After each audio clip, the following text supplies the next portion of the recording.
My name is Dalton Dietrich. I'm the scientific director of the Miami Project to Cure Paralysis, a center of excellence at the University of Miami Miller School of Medicine.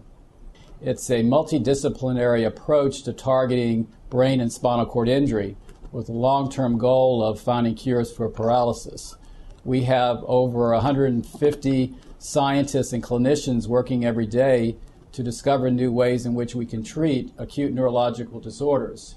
The project was started back in 1986 on the premise that we needed more discovery science to target this big problem of spinal cord injury. And over the last 25 years, we've developed various therapies that we can use in the clinic to treat people with paralysis. So it's a very translational type of bench to bedside, bedside to bench program.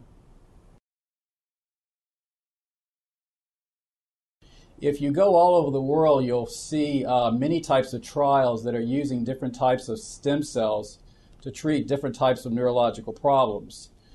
There was a lot of activity several years ago in China, for example, and now in Japan and Europe, and other countries, Turkey included, where you read about stem cell treatments that seem to have promise. One of the functions of the project, the Miami Project, and its scientists and clinicians is to go out into the world and determine if there's any positive or any safety data on these trials to see if actually they're producing good results or maybe bad results. And this is something we've done in China and elsewhere, and we're finding that yes, there are trials going on. Many times they're not safe, and many times they're being done just for financial gain. In other words, some of these patients turn to these individuals for last case resorts and pay a lot of money to get cells injected with no really beneficial effect. So it's kind of scary. In the United States, as you know, there's excitement now that the FDA has just recently approved the first human embryonic stem cell trial to be done in acute spinal cord injury patients. So although there is activity throughout the world, finally we have some exciting work going on in the United States as well. Geron is a company located in California. It's a stem cell company, and its vision is to develop stem cells to treat a number of human diseases. Now, the FDA just granted permission to start Geron's spinal cord trial. What they have done is developed human embryonic stem cell-derived oligodendrocyte progenitors. Now, oligodendrocytes are cells that myelinate or insulate the central nervous system to promote normal function. As you know, in your home, you have wires running through the walls, and those wires are insulated. Well, so are your axons, your neural pathways in the brain, insulated. And after injury, those insulations go away. And what we need are cells that remyelinate or re-insulate those fibers. So oligodendrocytes made from stem cells may remyelinate those fibers and improve outcome. So Geron is initiating a phase 1 safety trial where they will look at acute injury in patients with spinal cord injury, severe spinal cord injury, worst case scenario, and see if injecting human embryonic stem cells pushed to become myelin-producing cells will improve outcome. Okay, the Geron trial is just beginning. The company is looking for sites to actually recruit patients for these transplantation studies. The Miami Project, the University of Miami, is negotiating with Geron to potentially be one of those sites. I should mention that the Miami Project is also moving forward on a human Schwann cell transplantation study targeting acute spinal cord injury.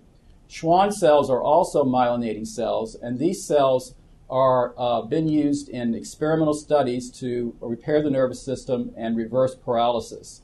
So the Miami Project just had their pre-IND conference with the FDA just 2 weeks ago. Looks very positive, and we think we may get permission to start our clinical trial in 2011, where we use the patient's own Schwann cells, not stem cells, but the patient's own cells. So it would be autologous transplantation to transplant into the spinal cord reverse the remyelination, enhance remyelination, and then promote recovery.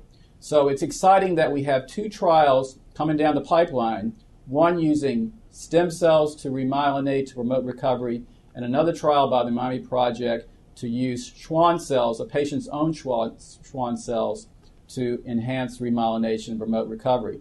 So hopefully in a couple of years we'll know which cell is best, and that will really advance the field. So scientists at the University of Miami back in the late 80s were the first to discover that if you reduced body temperature 2 or 3 degrees, you could improve outcome in experimental models of cardiac arrest, stroke, traumatic brain injury, and more recently spinal cord injury. Back in the 60s, of course, you heard about people being put in ice tubs and being cooled very dramatically and with some positive effects, but there were adverse effects to that very cold reduced temperature. What we found that you did not have to go that far down, that you could actually just reduce temperature a little bit and get beneficial effects. So this is the first time that experimental work in terms of protection has been successfully translated into people. And now you're reading about, just came out in the New York Times, where people are being cooled in the emergency vehicle on their way to the hospital after cardiac arrest. At the University of Miami, we're also cooling babies, term babies. We used to warm them, and now we cool them, and that seems to protect the central nervous system.